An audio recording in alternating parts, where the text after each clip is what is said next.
Assalamualaikum warahmatullahi wabarakatuh. Selamat malam.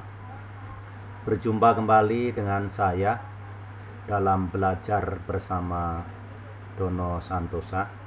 Kali ini saya akan membahas tentang reaksi-reaksi elektrolisis.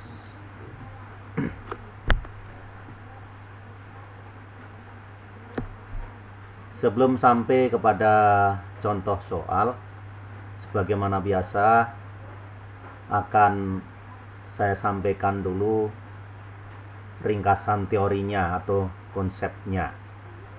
Dengan memahami konsepnya, maka pengerjaan soal menjadi lebih mudah. Reaksi-reaksi elektrolisis.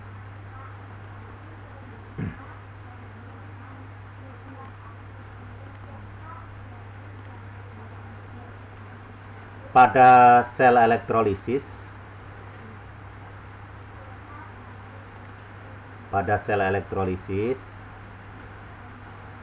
katoda merupakan kutub negatif atau elektroda negatif, dan anoda merupakan elektroda positif. Mengapa? Karena katoda dihubungkan dengan kutub negatif sumber arus dan anoda dihubungkan dengan kutub positif sumber arus. Nah, jadi pada sel elektrolisis, katoda merupakan kutub negatif dan anoda merupakan kutub positif. Supaya mudah mengingatnya, kita singkat dengan kenapel.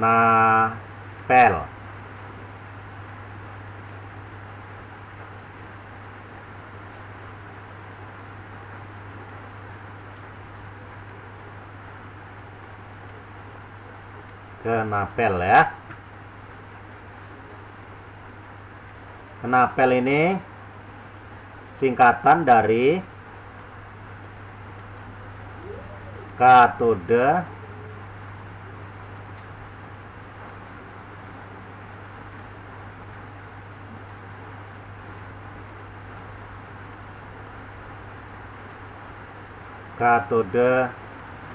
negatif, anoda positif.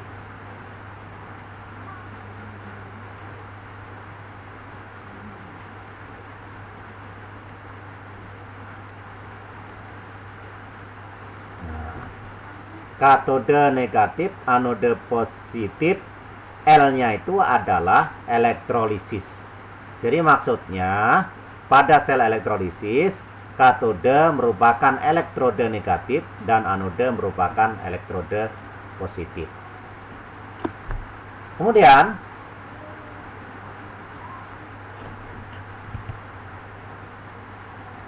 reaksinya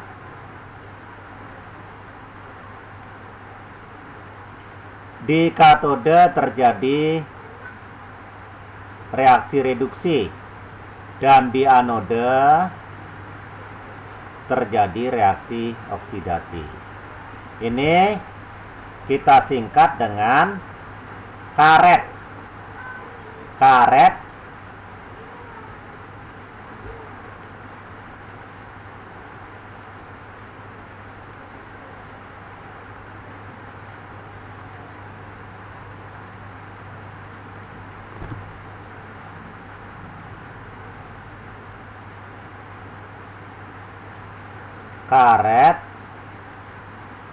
anoks.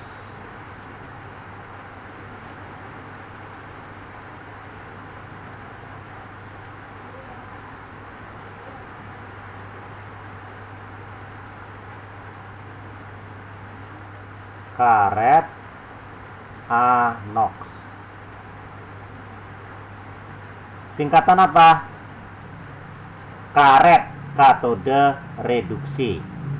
Anok, anoda oksidasi. Maksudnya pada katoda terjadi reaksi reduksi dan pada anode terjadi reaksi oksidasi. Nah, jenis reaksi di katode dan anode ini sama, baik pada sel volta maupun pada sel elektrolisis. Karet anoks. Kemudian berdasarkan zat yang dielektrolisis, maka elektrolisis itu dibagi menjadi dua, yaitu elektrolisis leburan atau lelehan atau cairan, dan elektrolisis larutan, tentu larutan elektrolit. Karena elektrolisis adalah penguraian oleh arus listrik. Jadi larutan yang dapat diuraikan oleh arus listrik itu adalah larutan yang dapat mengantarkan arus listrik, yaitu larutan elektrolit. Nah, apa bedanya antara leburan dengan larutan? Tentu kalau leburan itu jumlah airnya lebih sedikit, sementara kalau larutan jumlah airnya lebih banyak. Karena pada larutan zat elektrolit itu dilarutkan dalam air. Jadi air berfungsi sebagai pelarut. Nah, sekarang bagaimana reaksi-reaksinya?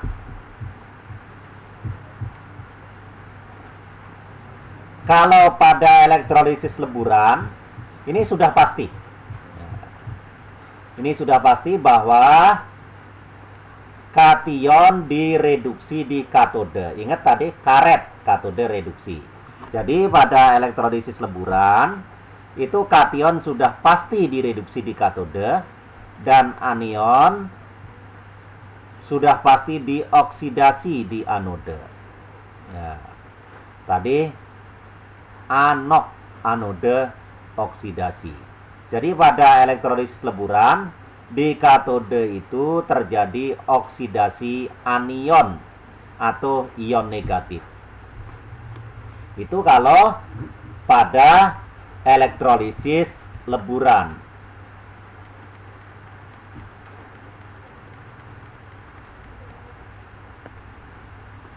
Bagaimana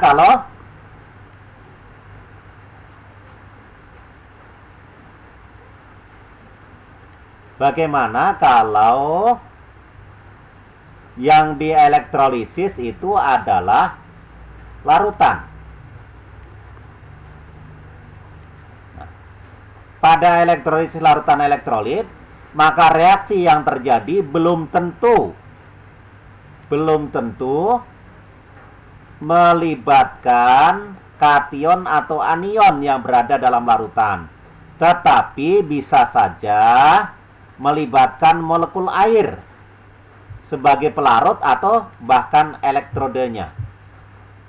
Ya.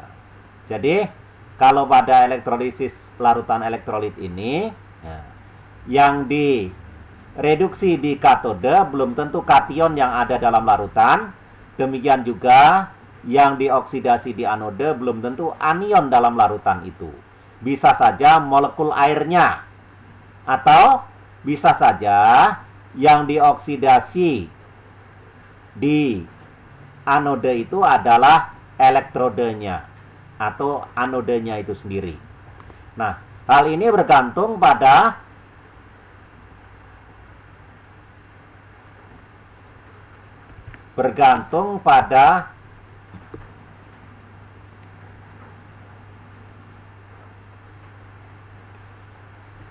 potensial spesi dalam larutan itu. Nah, maksudnya, yang mengalami reduksi di katode itu adalah spesi yang mempunyai potensial reduksi lebih besar. Nah, sedangkan yang mengalami oksidasi di anode itu adalah spesi dalam larutan itu, ya, yang memiliki potensial oksidasi lebih besar. Nah, ini harga potensial reduksi itu sendiri dapat dilihat pada tabel potensial elektrode standar. Nah, sekarang bagaimana reaksi-reaksi elektrolisis untuk larutan.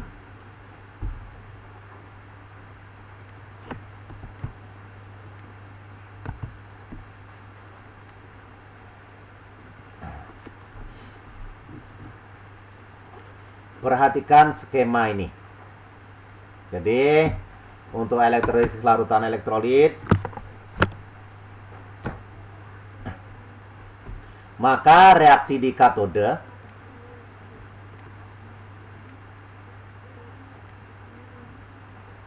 perhatikan ini. Reaksi di katode bergantung pada jenis kation. Pada jenis kation. Tidak bergantung pada jenis katodenya itu.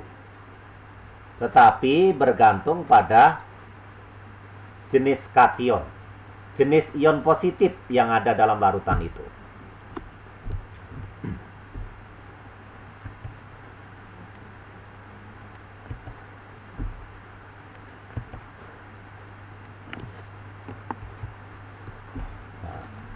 Kita lihat kation dalam larutan itu.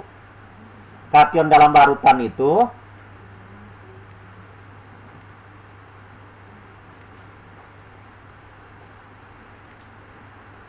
bisa saja berupa kation logam aktif. Jadi ion positifnya atau kationnya itu bisa saja berasal dari logam aktif. Logam aktif itu yang mana? Golongan 1A, golongan 2A, Al, atau Mn.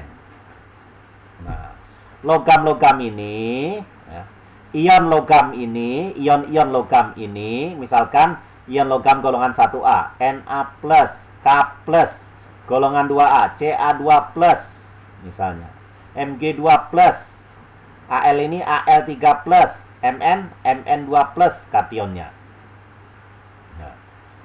Kation-kation dari logam-logam ini memiliki potensial reduksi yang lebih kecil dibandingkan potensial reduksi air. Oleh karena itu, air yang mengalami reduksi. Nah, jadi kalau di dalam larutan itu terdapat kation logam aktif, maka yang mengalami reduksi di katode adalah air. Bagaimana reaksi reduksinya? 2H2O plus 2 elektron. Ya, reduksi adalah penangkapan elektron. Oleh karena itu elektronnya dituliskan di sebelah kiri, tanda panah. 2H2O L plus 2 elektron menghasilkan H2G plus 2OH min aqueous. Mengapa reaksi ini dikatakan reduksi? Ya karena reaksi ini adalah penangkapan elektron. Selain itu, bilangan oksidasi H turun dari plus 1 dalam H2O menjadi 0 dalam H2 ini. Jadi reduksi air menghasilkan gas hidrogen. Kemudian bisa saja kationnya kation yang lain selain kation logam aktif tadi. Kation lain. Maka kationnya itu mengalami reduksi di katode. Contoh, misalkan kation yang ada dalam larutan itu adalah ion H+ yang berasal dari asam ya. Maka ion H+ mengalami reduksi. Bagaimana reaksi reduksinya? 2H+ aqueous plus 2 elektron menghasilkan H2. Ion H+ direduksi menjadi gas hidrogen. Kemudian misalkan ion logam yang lain selain logam aktif tadi. Misalnya dalam larutan terdapat ion Cu2+. Maka ion Cu2+ itu mengalami reduksi. Cu2+ aqueous plus 2 elektron menghasilkan Cu dalam kurung S ya. Nah, ini secara umum selain kation logam aktif ya, itu mengalami reduksi dengan reaksi Lx+ aqueous plus X elektron menghasilkan L dalam kurung S. Ini reaksi reduksi kation logam yang lain selain logam aktif tadi. Itu reaksi di katode bergantung pada jenis kation. Bagaimana reaksi di anode? Nah, ada dua hal yang mempengaruhi reaksi yang terjadi di anode ini. Yang pertama adalah jenis anodenya. Yang kedua, anionnya.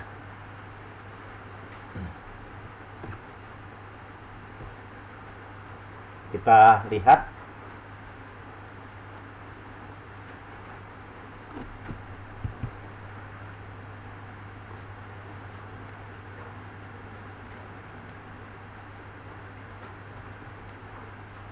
Anodenya, dari kalau jadi jenis anodenya, maka anodenya terbagi menjadi dua, yaitu anode inert.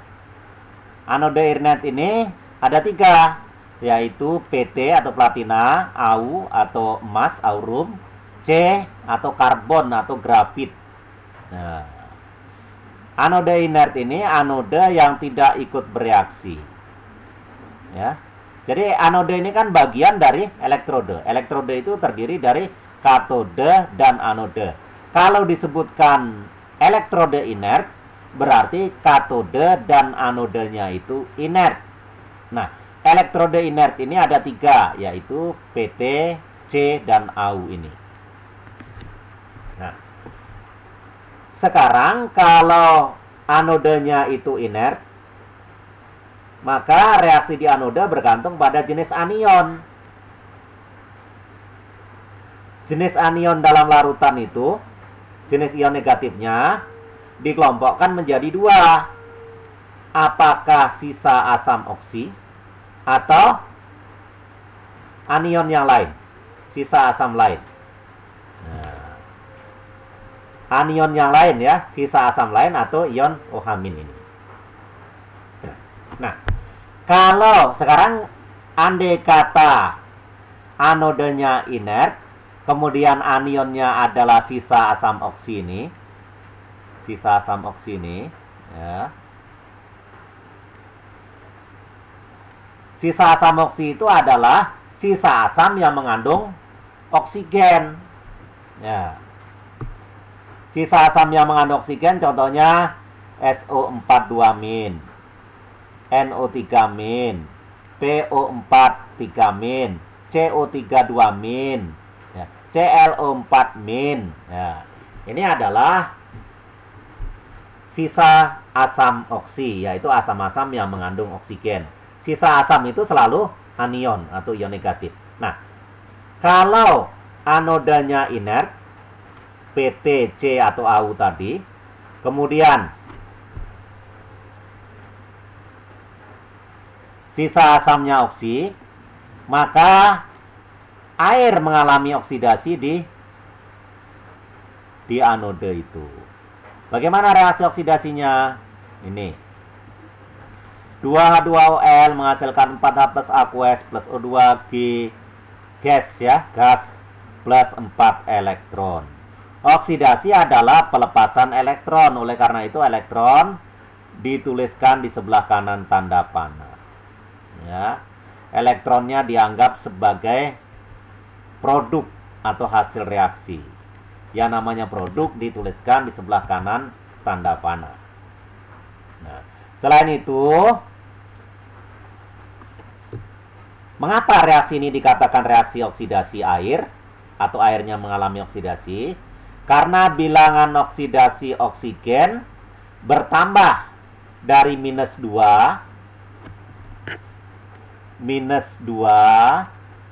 di dalam H2O ini, bilok O-nya -2 menjadi 0 dalam O2 sebagai unsur bebas.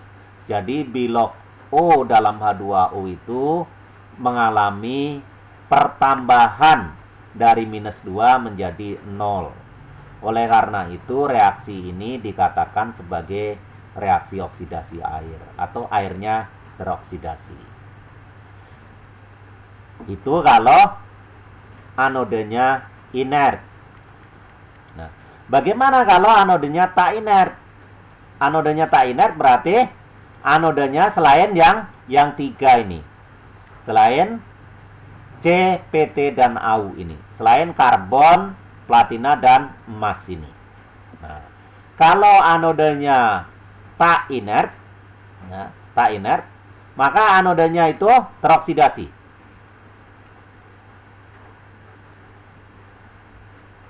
Nah.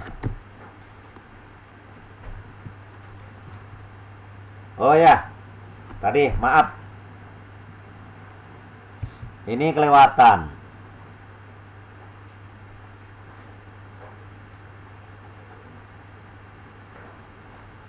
Nah.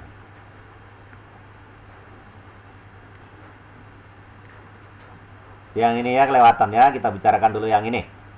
Jadi, kalau anodanya inert, yaitu CPT atau AU, kemudian anionnya selain sisa asam oksi, anion yang lain, misalkan Cl-. Cl- ini kan berasal dari HCl. HCl berarti asam non-oksi, asam yang tidak mengandung oksigen. Ya, asam non-oksi.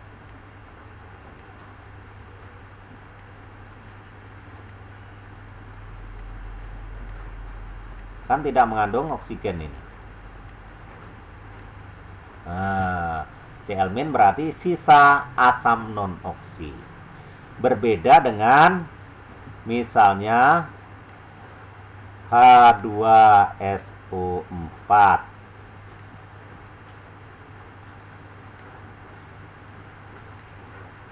Nah, asam sulfat ya.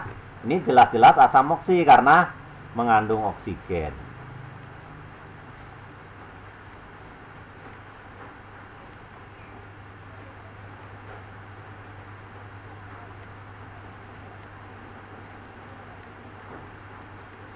Kalau lurus nggak bisa nih ya, rupanya. Nah nih,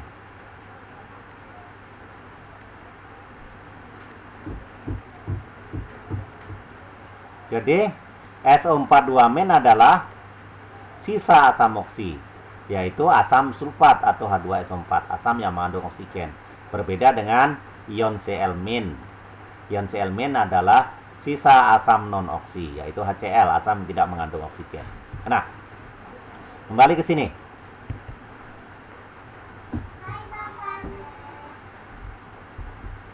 Nah, kalau anodenya inert dan anionnya bukan sisa asam oksi, contohnya Cl-, Br- atau I-, atau ion OH-. Ion OH- ini walaupun ada oksigennya bukan sisa asam ini. Nah, tetapi berasal dari basa. Nah, jika anionnya adalah anion yang ini, bukan sisa asam oksi, maka anionnya dioksidasi. Contoh, anionnya Cl-, maka Cl- mengalami oksidasi di anode. Reaksinya bagaimana? 2 Cl- aqueous menghasilkan Cl2G plus 2 elektron. Ya, oksidasi pelepasan elektron. Kemudian kalau anionnya OH-, maka OH- itu dioksidasi juga. Bagaimana reaksinya? 4 OH- dalam kurung aqueous menghasilkan 2H2O dalam kurung L plus O2G plus 4 elektron. Ya, ini oksidasi, ini jelas bilog oksigen, di sini -2, di sini unsur bebas 0. Bilog oksigen bertambah dari 0 menjadi dari -2 menjadi 0. Bilog oksigen bertambah dari -2 menjadi 0 dalam reaksi ini. Oleh karena itu, reaksi ini tergolong oksidasi. Kemudian, bagaimana kalau anodenya adalah anode tak inert? Kalau tak inert berarti ikut bereaksi. Jadi kalau anodenya tak inert, maka anodenya teroksidasi. Terlepas dari apakah anionnya sisa asam oksi atau bukan.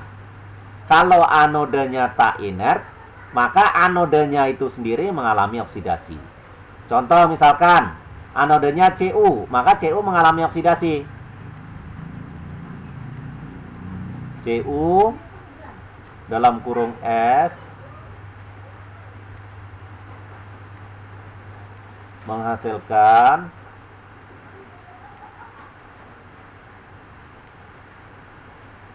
Cu2 plus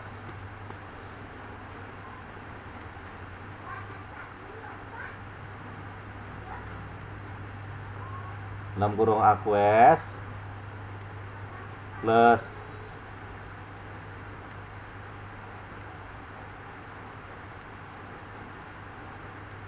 dua elektron. Nah. Jadi saya pindahkan ini supaya tidak bertabrakan.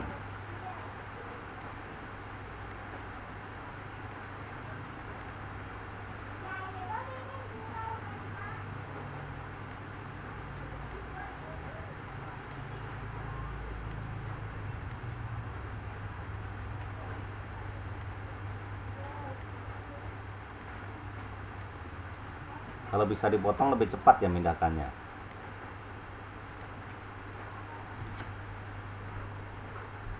Pindahkan ke sebelah sini.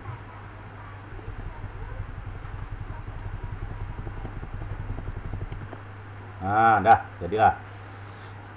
Masih berjalan dia. Oke. Nah. Waduh. Kok jadi, kita geser saja. Ini apa nih?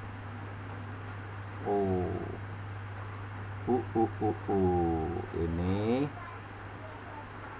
Cu2 plus ya. Nah, ini plus 2 elektron tadi.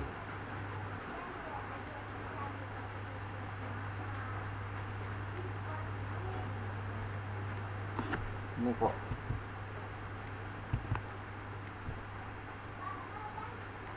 plus 2 elektron.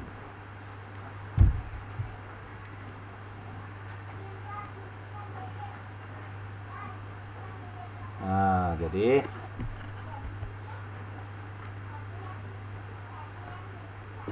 kalau elektrodenya tak inert, berarti anodenya tak inert. Maka anodenya mengalami oksidasi. Reaksinya secara umum M dalam kurung S menghasilkan M Y plus aqueous plus Y elektron. Contoh, kalau anodenya adalah logam Cu, maka logam Cu itu mengalami oksidasi. Cu dalam kurung S menghasilkan Cu2 plus plus 2 elektron. Itu reaksi-reaksi elektrolisis larutan elektrolit. Reaksi-reaksi elektrolisis larutan elektrolit.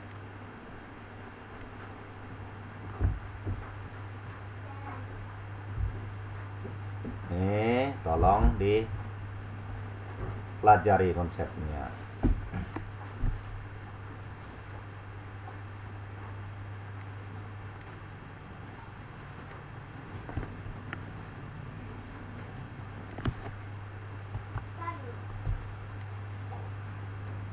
Sekarang kita kerjakan contoh soalnya. Contoh soal ini merupakan tugas ke-8 dari pertemuan ke-8 pembelajaran daring selama masa pandemi COVID-19 ini.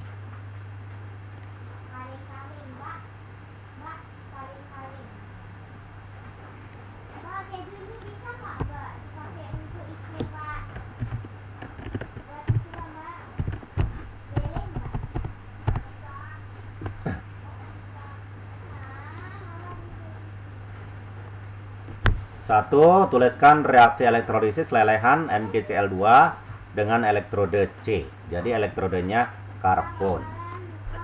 Jawab.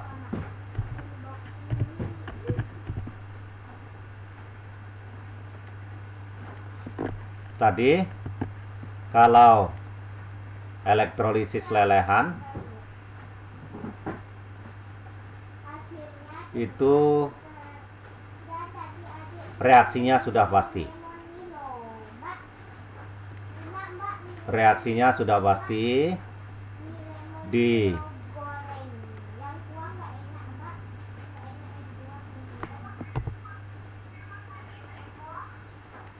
reaksinya sudah pasti.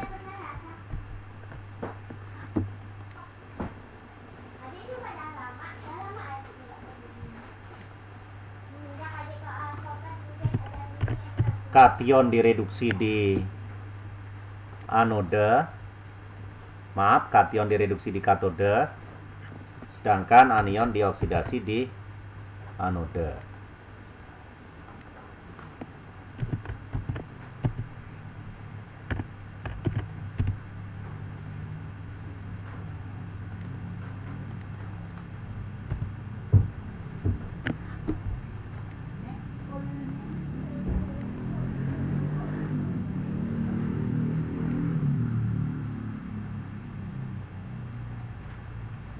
Ini apa jenis hurufnya nih?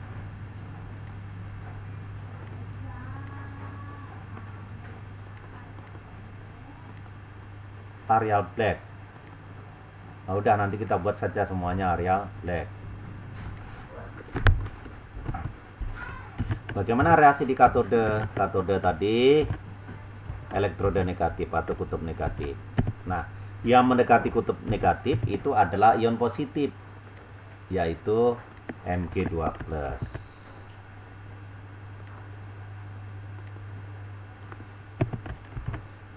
Reaksi di katode itu adalah reduksi atau penangkapan elektron. Maka reaksi di katode adalah reduksi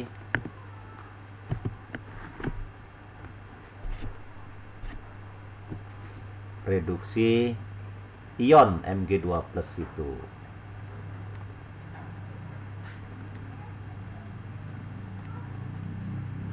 Saya buat shortcut dulu untuk tanda panah supaya lebih gampang. Mana tanda panahnya nih? Tanda panah ke kanan.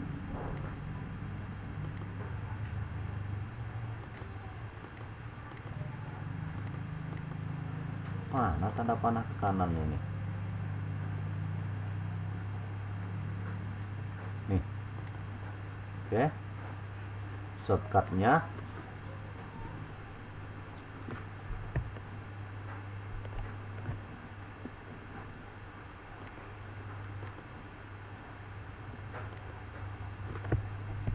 oke. Mg2+ plus 2 elektron menghasilkan Mg. Kemudian reaksi di anode. Anode positif. Karena pel katode negatif, anode positif. Reaksi di anode ini sudah pasti, yaitu pada elektrolisis lelehan ini reaksi di anode sudah pasti, yaitu oksidasi anion atau ion negatif. Ion negatifnya adalah Cl-. Dioksidasi menghasilkan Cl2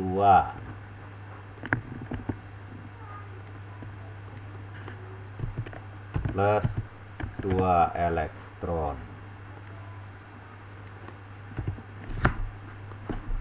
Nah,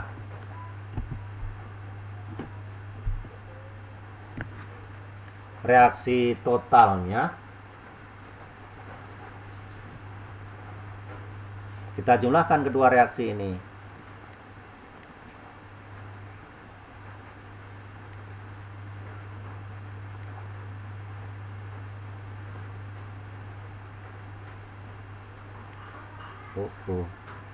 Kok garisnya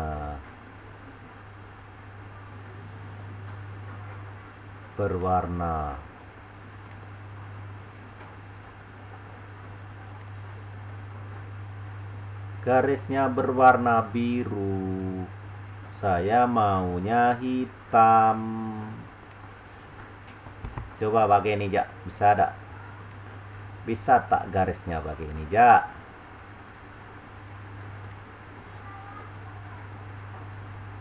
Tak lurus. Kita coba sekali lagi.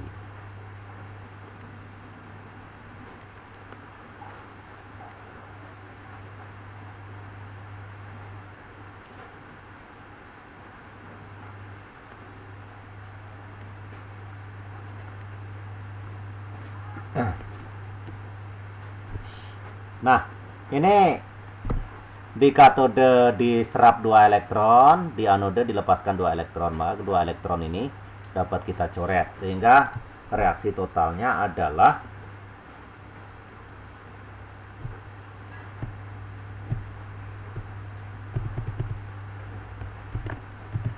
MgCl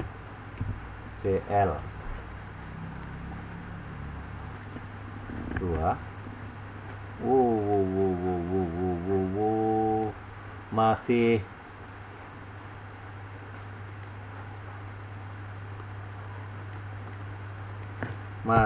subscript dan superscript ya. MgCl 2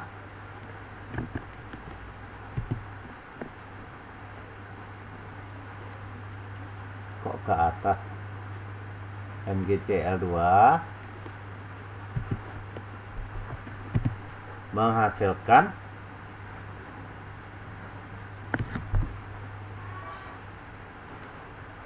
nah ini juga Mg2 nya bisa dicoret karena pada ionisasi dihasilkan Mg2 kemudian di katode Mg2 nya itu direduksi, maka reaksi totalnya adalah MgCl2 menghasilkan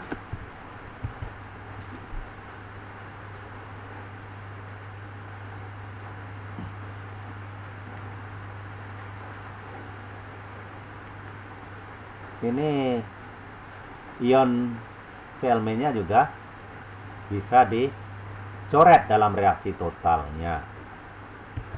Berarti reaksi totalnya adalah MgCl2 menghasilkan Mg plus Cl2. Nah.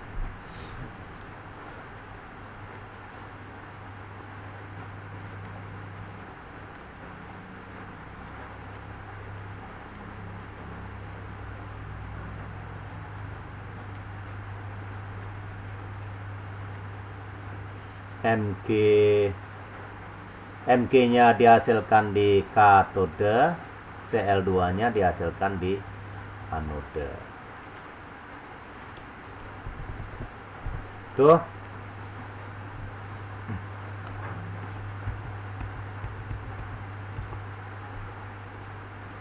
Soal yang pertama yaitu reaksi elektrolisis lelehan MgCl2 dengan elektrode C. Berarti katodenya C dan anodenya C. Kalau itu tidak berpengaruh elektrodenya ya, karena reaksi elektrolisis lelehan ini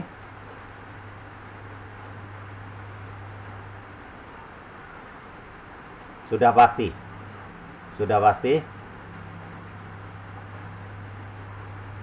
reaksinya ya, sudah pasti kejadiannya itu.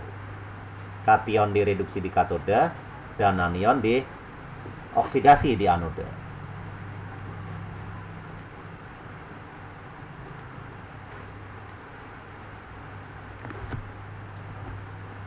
Oke, kita kembali ke soal nomor 2.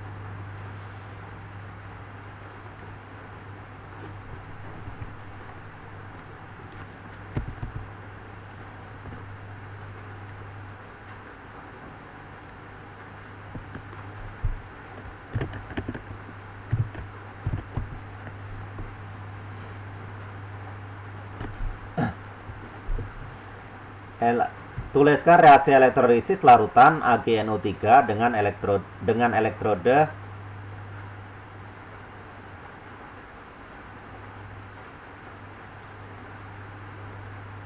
Ni. Jadi elektrodenya nikel Ni.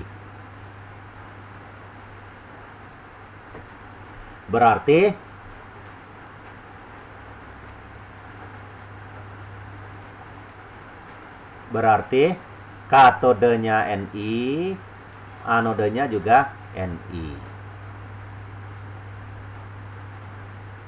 Nah, mula-mula kita ionisasikan dulu larutan yang dielektrolisis ini, yaitu AgNO3. Larutan kita tuliskan larutan. Sebenarnya yang lelehan tadi bisa kita tuliskan L gitu. Artinya ya cair kan, lelehan kan. Tidak apa-apa lah, tidak kita tuliskan. Yang penting reaksi di katode dan anode itu benar. Ag plus aqueous plus NO3 minus dalam kurung aqueous.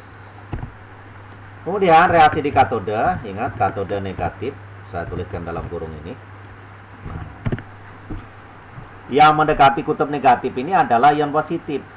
Ion positif ini Ag plus ya. Biasa itu tertarik pada lawan jenis. Ini jenisnya positif, ini jenisnya negatif. Nah, maka yang mendekati kutub negatif itu adalah ion positif. Nah, Ag plus ini bukan sisa asam oksi. Ingat tadi reaksi yang terjadi di katode bergantung pada jenis kation. Nah, kationnya sekarang Ag plus ini. Ag plus ini bukan sisa asam oksi. Bukan kation logam aktif. Oleh karena itu, bukan kation logam aktif ya. Ini bukan termasuk ke sini Ag plus itu. Oleh karena itu, Ag plus direduksi di katode. Bagaimana reaksi reduksinya? Ag plus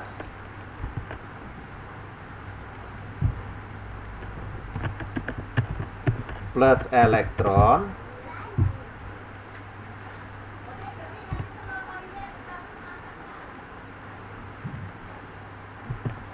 menghasilkan Ag dalam kurung S padat.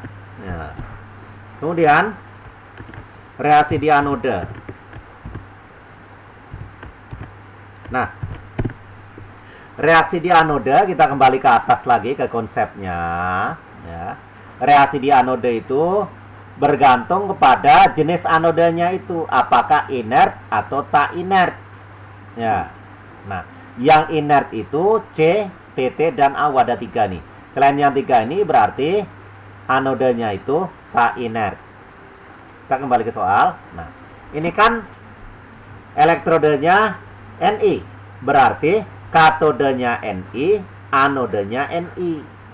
Nah, kalau begitu anodenya itu tak inert karena bukan C, PT, dan AU. Nah,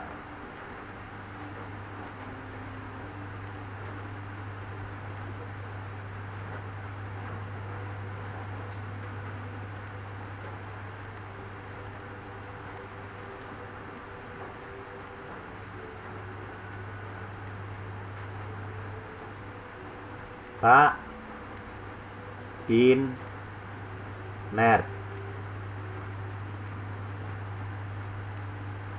Nah, tak inert ya. Berarti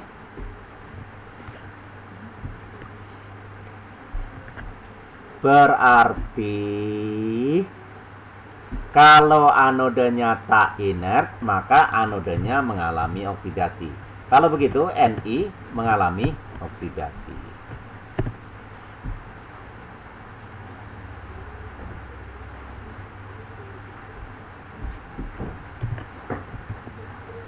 Ni mengalami oksidasi menjadi Ni2+.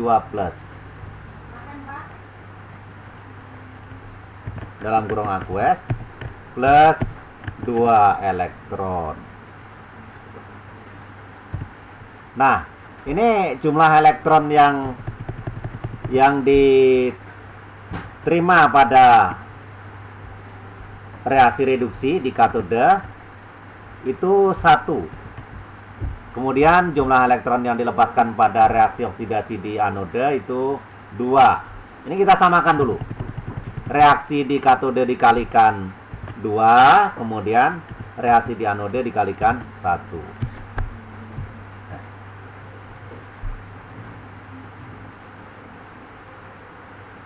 Berarti kalau dikalikan 2, maka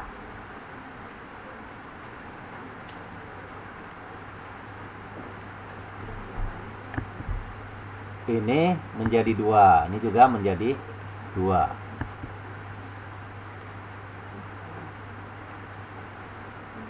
Wah, kok jadi itunya jadi apa? Jadi merah juga, padahal maksudnya biasa merah kan hanya ini saja. Nah, karena dikalikan 2 tadi.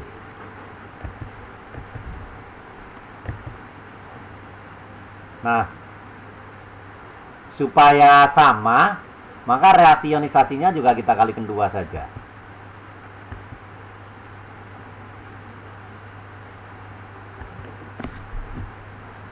Sekarang kedua reaksi ini kita jumlahkan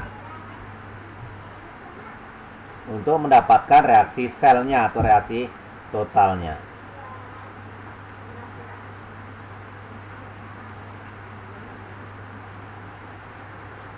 Aduh, susah sekali membuat garis lurus.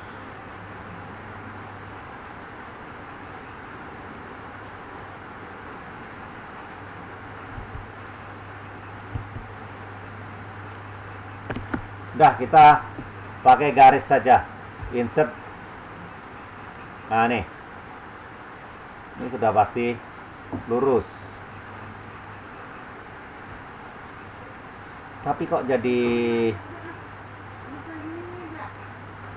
kan?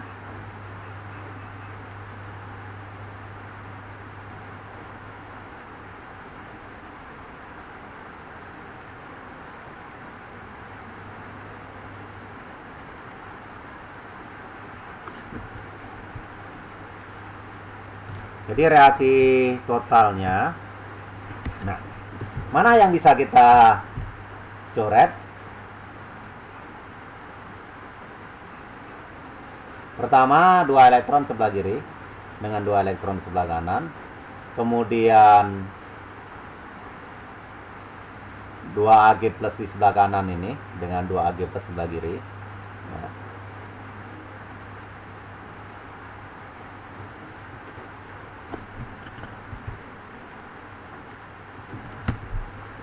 Sehingga reaksi totalnya adalah 2 AgNO3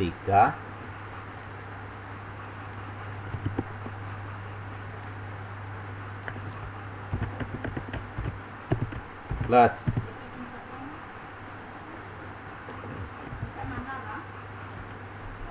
menghasilkan plus Ni ya, plus Ni karena sebelah kiri itu ada Ni pada oksidasi di anoda.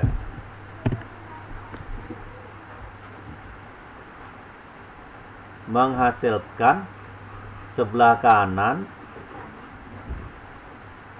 apa yang berada di sebelah kanan tanda panah? 2 Ag, kemudian Ni plus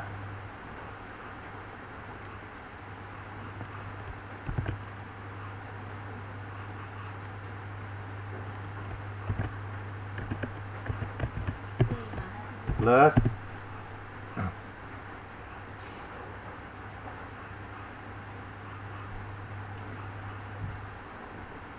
dua NO 3 2 minus.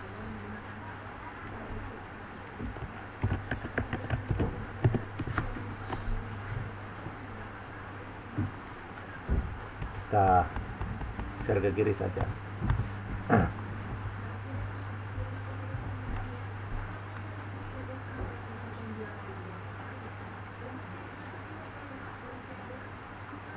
Ya.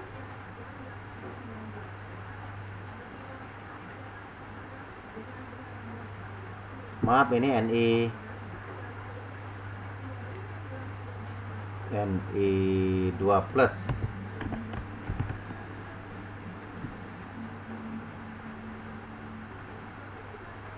Ini N2NO3 minus. Kok dari mana 2 minus itu?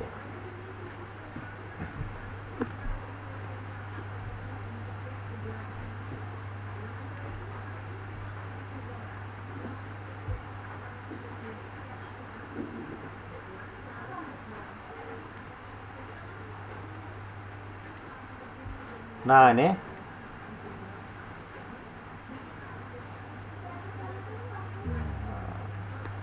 bisa dituliskan menjadi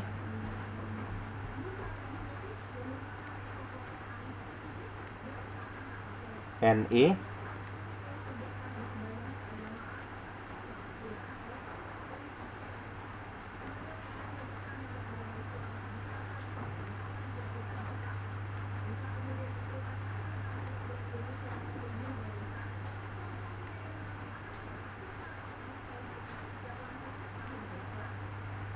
NO3 2 kali atau larutan nikel nitrat, nikel 2 nitrat.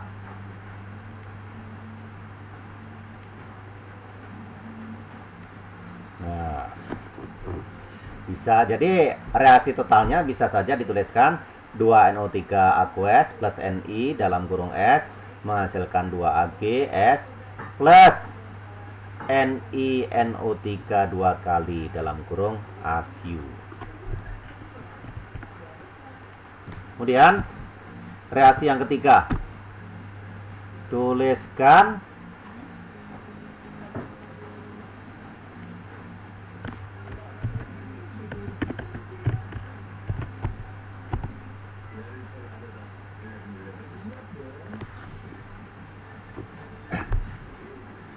reaksi elektrolisis larutan Ki dengan elektrode PT. Berarti elektrodenya ini inert. Berarti katodenya PT, anodenya juga PT. Karena elektrode itu kan katode dan anode. Bisa saja katode dan anodenya itu beda. Jawab. Mula-mula Ki kita ionisasikan dulu. Menghasilkan K plus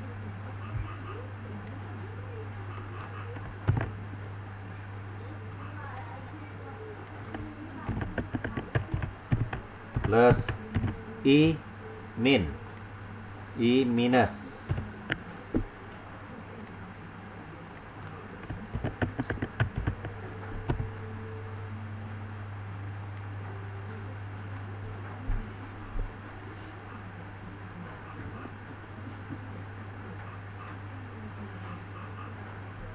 Ya. Kemudian reaksi di katode negatif, kena pel, katode negatif, anode positif. Nah, yang mendekati kutub negatif itu adalah ion positif. Ion positifnya apa? K plus. K plus ini. Ya. Tetapi K plus ini, ya, K plus ini, ion K plus itu masuk ke sini.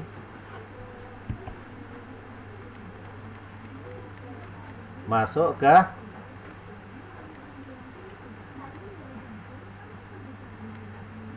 golongan 1A ini. Berarti ion K plus, K kan kalium. Kalium itu golongan 1A. Berarti ion K plus berasal dari logam aktif golongan 1A. Nah, kalau kationnya berasal dari logam aktif golongan 1A, maka air yang mengalami reduksi di katode. Ya.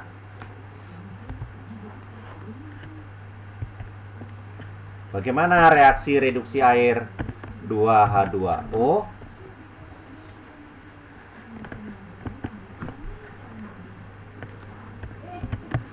L plus 2 elektron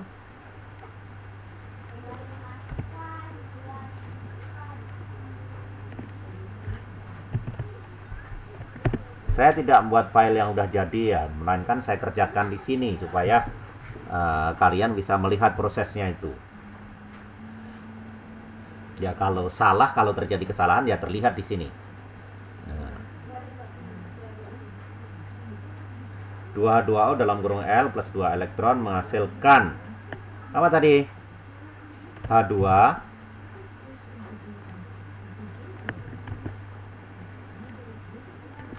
dalam kurung G plus 2OH min. Reduksi air. Ya, tadi udah dibahas mengapa reaksi ini dikatakan reaksi reduksi. Kemudian reaksi di anode bagaimana? Reaksi di anode tadi bergantung pada jenis anodenya itu, atau inert, apakah inert atau tidak. Nah sekarang PT nih, elektrodenya kan PT, berarti anodenya PT, katodenya PT, anodenya juga PT. Nah PT itu termasuk elektrode inert. Nah kalau elektrodenya inert, maka sekarang reaksi di anode itu bergantung pada jenis anionnya, apakah sisa asam oksi atau bukan. Kalau sisa asam oksi, maka air yang dioksidasi di anode. Kalau sisa asam yang lain, maka kalau anionnya bukan sisa asam oksi atau anion yang lain gitu, maka anion itu dioksidasi. Nah, sekarang kita kembali ke soal tadi. Elektrodenya PT, berarti anodenya itu inert, ya. Nah, sekarang kita lihat anionnya. Anionnya imin. Imin ini tentu bukan sisa asam oksi. Ya. Imin tentu bukan sisa asam oksi. Nah, maka imin anodenya PT inert dan anionnya bukan sisa asam oksi, yaitu imin. Maka anionnya itu yaitu imin mengalami oksidasi I-.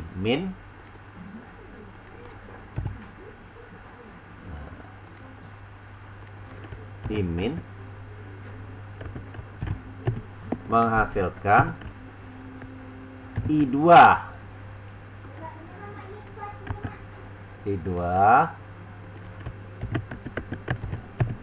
plus 2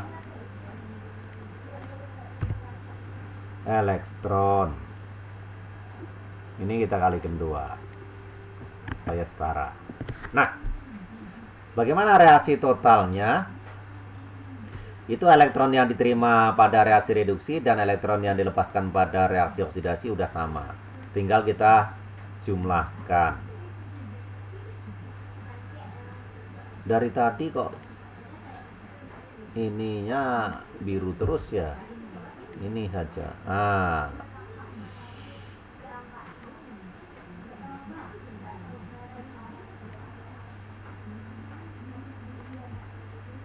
Siapa yang tidak tahu, Dek? Jangan sampai kau tidak tahu, nak ya. Kau udah lama ngaji.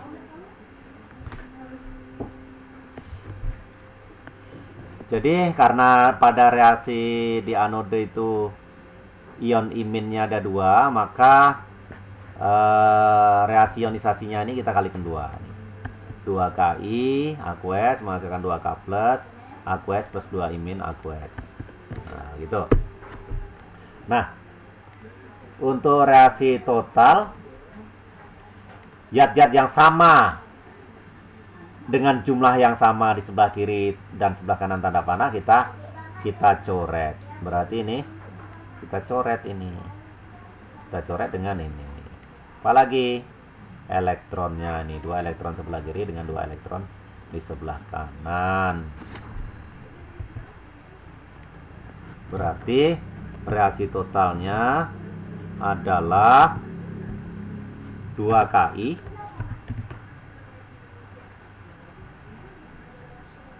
dalam kurung aqueous menghasilkan plus 2H2O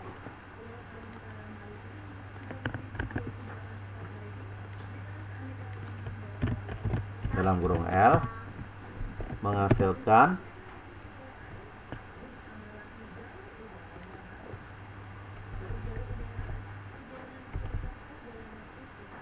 menghasilkan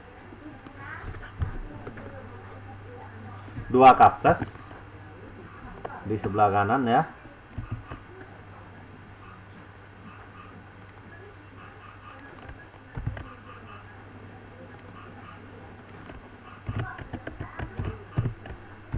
Plus 2OH-, 2OH-nya saya tuliskan dulu.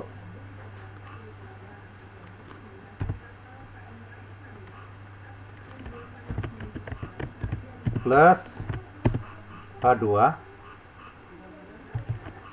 H2-nya dihasilkan, gas hidrogennya dihasilkan di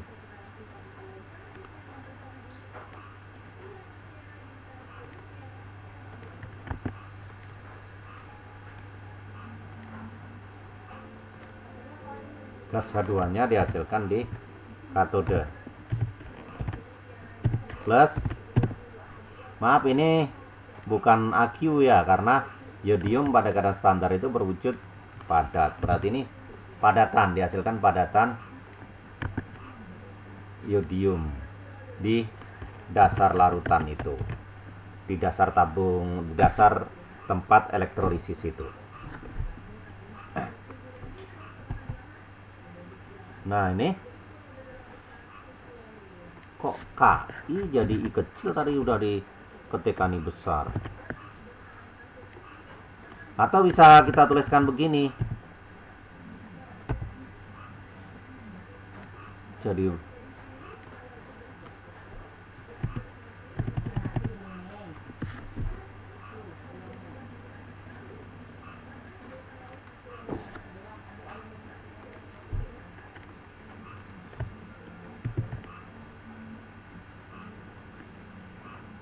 uh, 2K plus dengan 2OH- bisa kita tuliskan menjadi 2KOH.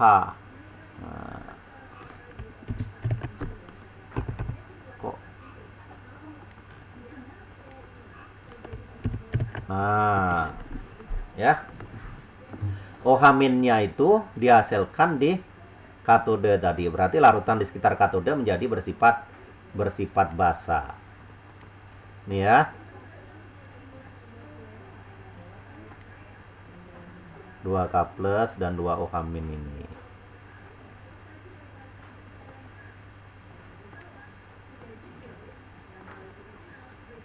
Bisa kita tuliskan menjadi 2 KOH. Ya.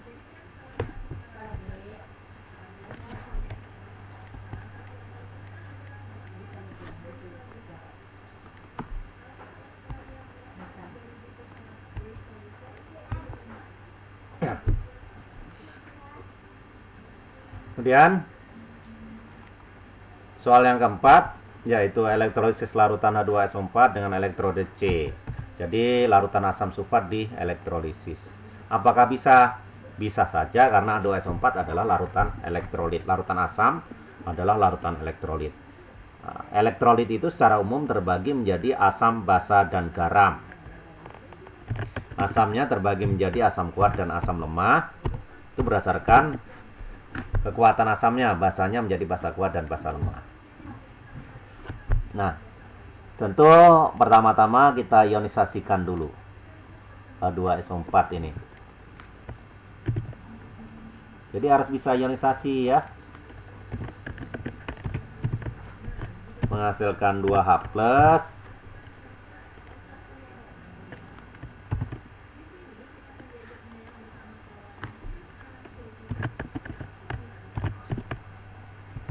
plus SO4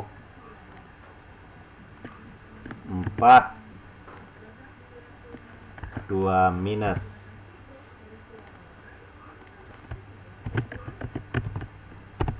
Katode, reaksi di katode negatif ya. Tadi kena pel, katode negatif, anode positif. Nah, reaksi di katode tadi hanya bergantung pada jenis kationnya. Kalau kationnya berasal dari logam aktif, maka air direduksi di katode. Kalau kationnya bukan berasal dari logam aktif, kation yang lain gitu, maka kation direduksi di katode itu. Nah, sekarang kationnya adalah H+. Maka H+ mengalami reduksi di katode. 2H+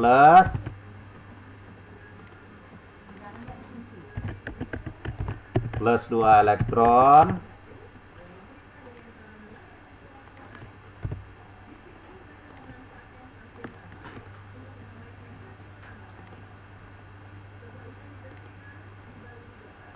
nah. H+ direduksi menjadi gas hidrogen. Ion hidrogen direduksi menjadi gas hidrogen. 2H+ aqueous plus 2 elektron menghasilkan H2G. Kemudian anode positif. Anode merupakan elektrode positif pada sel elektrolisis. Nah, reaksi di anode ini bergantung kepada jenis elektrode, dan jenis anionnya itu. Jadi mula-mula yang dilihat adalah elektrodenya. Sekarang elektrodenya C. C berarti inert. Tadi ya, di atas tadi. Nih. Berarti anodenya inert. Nah, kalau anodenya inert, maka yang dilihat adalah anionnya. Sekarang anionnya SO42-. SO42- ini sisa asam oksi. Karena elektrodenya inert dan anionnya sisa asam oksi, maka air dioksidasi di anode. Ini ya. Anodenya inert, yaitu PT tadi. Maka reaksi di anode bergantung pada jenis anionnya. Anionnya sisa asam oksi, yaitu SO42-. Maka air mengalami oksidasi di anode itu. Lihat dulu, sudah ada belum reaksi oksidasi air? Kita tuliskan di situ, belum ada. Jadi saya ulangi, karena elektrodenya yaitu katode dan anodenya inert, C ini, C ya, bukan PT tadi, saya kira PT, C ya. Maka reaksi di anode bergantung pada jenis anionnya. Sekarang anionnya adalah SO42-, berarti sisa asam oksi. Maka air mengalami oksidasi. Bagaimana oksidasi air? 2H2O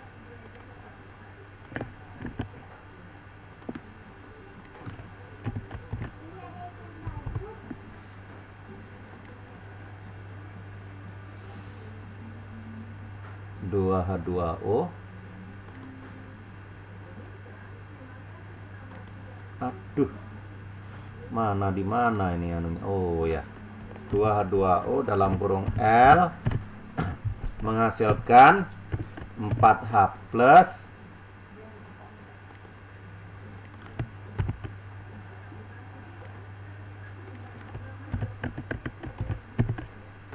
O2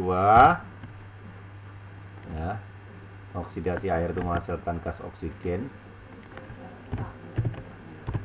plus 4 elektron.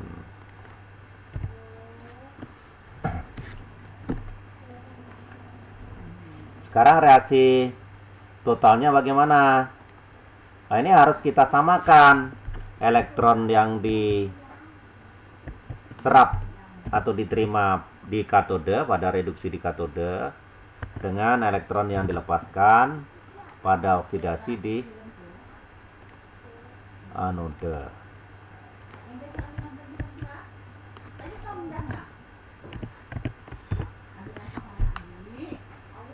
Jadi reaksi di katode kita kalikan 2, ya. Kemudian reaksi di anode kita kalikan 1. Kita kalikan 2, langsung saya tuliskan di sini saja ya, saya tidak menuliskannya lagi di bawah. Berarti 4. Ini menjadi 4. Ini menjadi 2.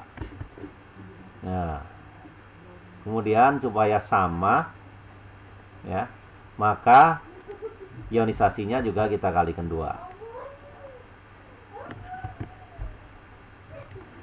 Nah,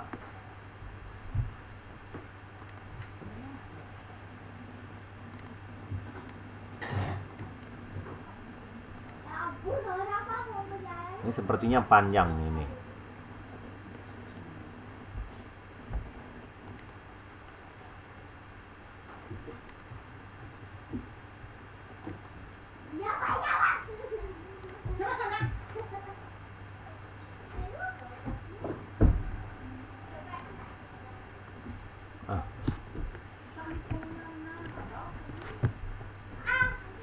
Reaksi totalnya yang sama di sebelah kiri dan sebelah kanan seperti tadi, misalkan ini 4 elektron sebelah kiri, 4 elektron sebelah kanan, kita coret. Kemudian apalagi 4 HP sebelah kanan ini dengan 4 HP sebelah kiri. Kemudian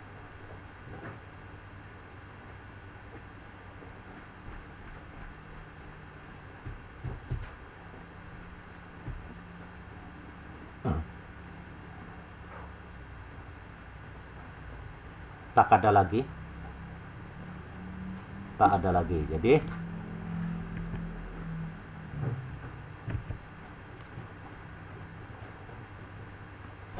reaksi totalnya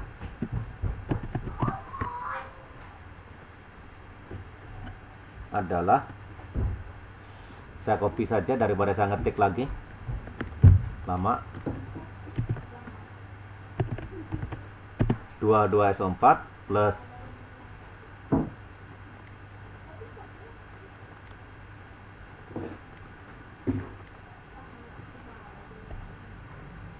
2H2O menghasilkan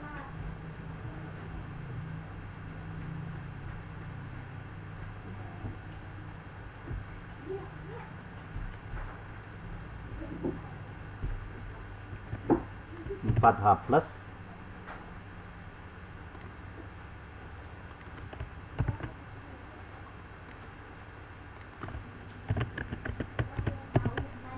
plus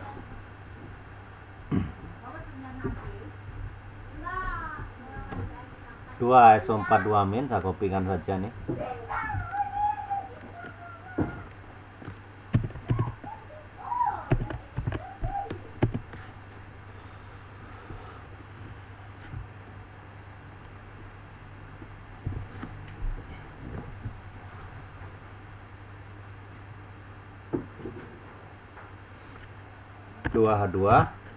Dua-duanya dihasilkan dari reduksi air di katode dalam kurung G. Berarti pada reaksi ini dihasilkan gas hidrogen di katode dan gas oksigen di anode.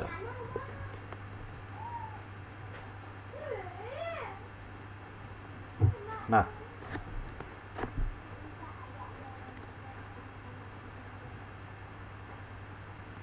sekarang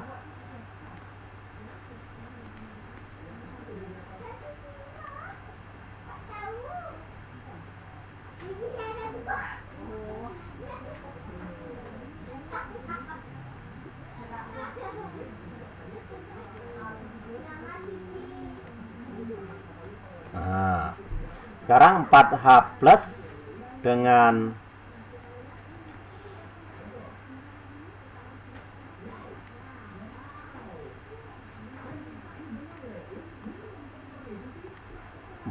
dengan 2SO4 2- itu menjadi dapat kita tuliskan menjadi 2H2SO4 dalam kurung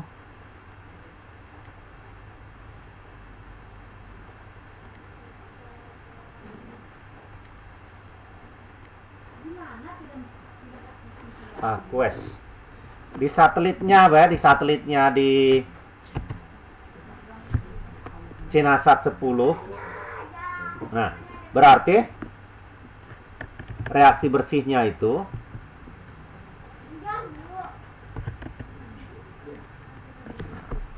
karena 4H+ dan 2SO4 2-amin itu dapat kita tuliskan menjadi 2H2SO4. Berarti sebelah kiri ada 2H2SO4.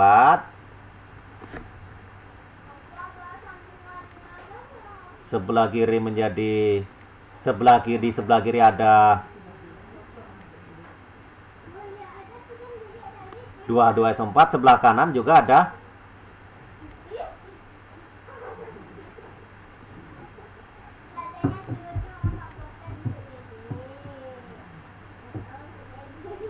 sebelah kanan juga ada 2H2SO4. Itu bisa kita coret. Sehingga reaksi totalnya itu adalah penguraian air. Sebelah kiri tinggal 2H2O, sebelah kanan tinggal H2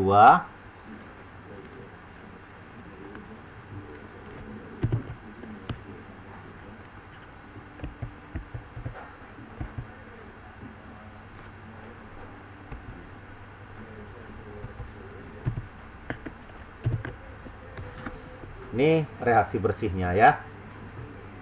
Jadi elektrolisis H2SO4 dengan elektrode C ini reaksi bersihnya adalah H2OL menghasilkan 2H2G plus O2G. Air sebagai pelarut dalam larutan H2SO4 itu terus-menerus diuraikan menjadi gas hidrogen dan gas oksigen. Jadi lama-kelamaan volume larutannya itu berkurang.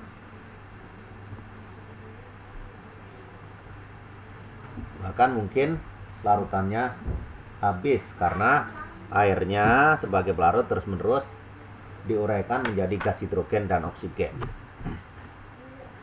Kemudian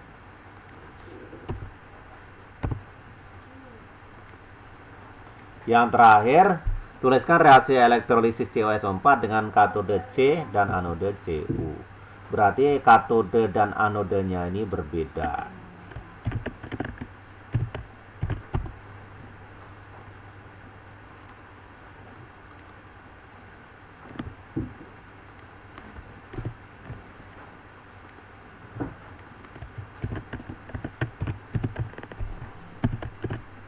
Cu-nya kita ionisasikan, CuSO4-nya kita ionisasikan menghasilkan ion Cu2+.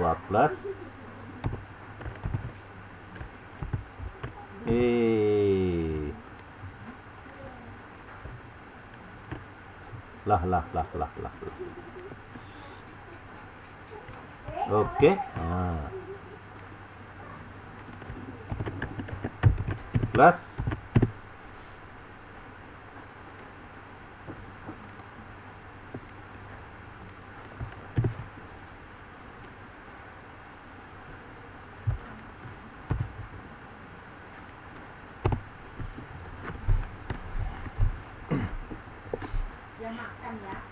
ya sebentar. Mana buat video ditinggalkan?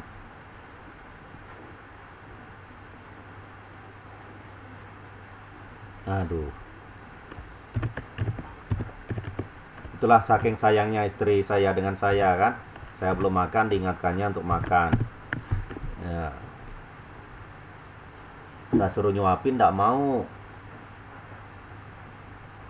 reaksi di katode adalah reduksi Cu2 plus ini. Mengapa? Karena Cu2 plus bukan berasal dari logam aktif, bukan golongan 1A ataupun 2A ya, bukan juga Al3 plus atau Mn2 plus. Oleh karena itu di katode terjadi reduksi ion Cu2 plus itu.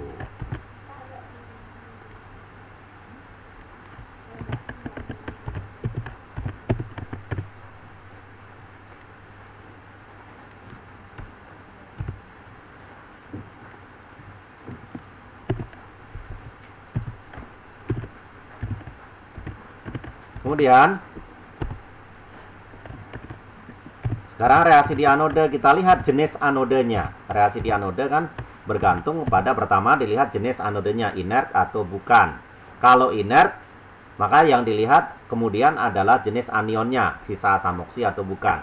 Nah, sekarang anodenya kan Cu. Cu ini berarti anode tak inert. Karena yang inert itu ada 3, yaitu C, PT, dan AU. Nah, ini anodenya Cu, berarti tak inert. Maka anodenya mengalami oksidasi. Cu-nya mengalami oksidasi.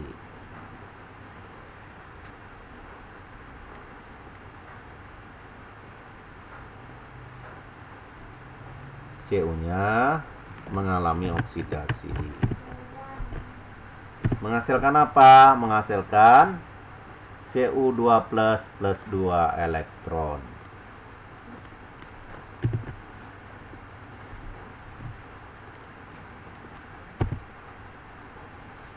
Aduh, tanggung ya. Jadi kita pindah ke bawah aja semuanya. Kita pindahkan ke bawah. Nah, sekarang bagaimana reaksi totalnya?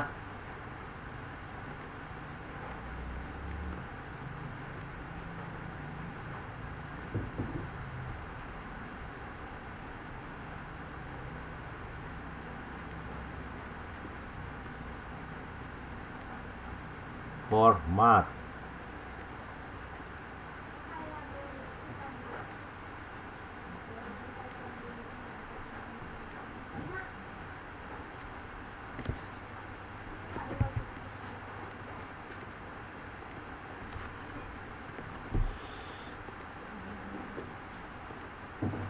Dua elektron di Cu2 plus di sebelah kanan dengan Cu2 plus sebelah kiri kita coret.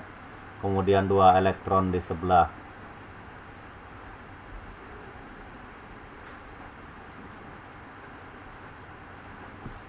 kiri dengan 2 elektron di sebelah kanan. Nah.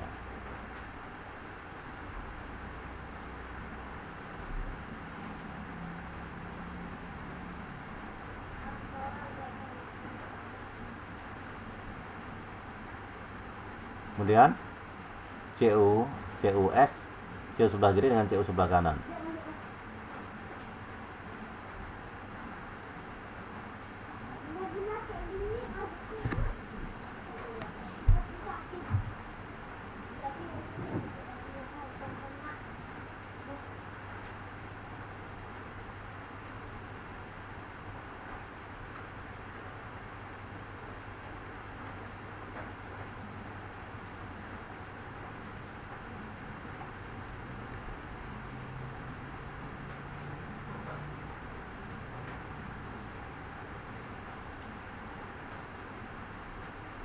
Maka reaksi totalnya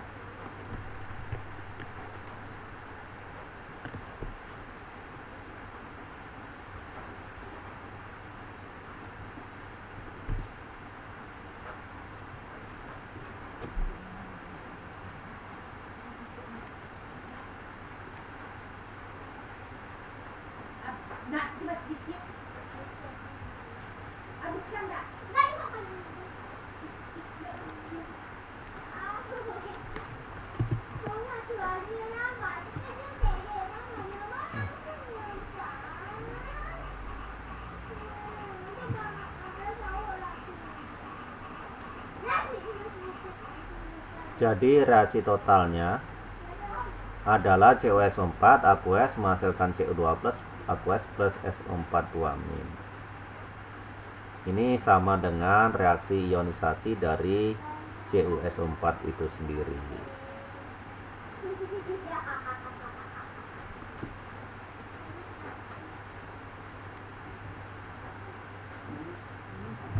Ini saja yang kita coret ya.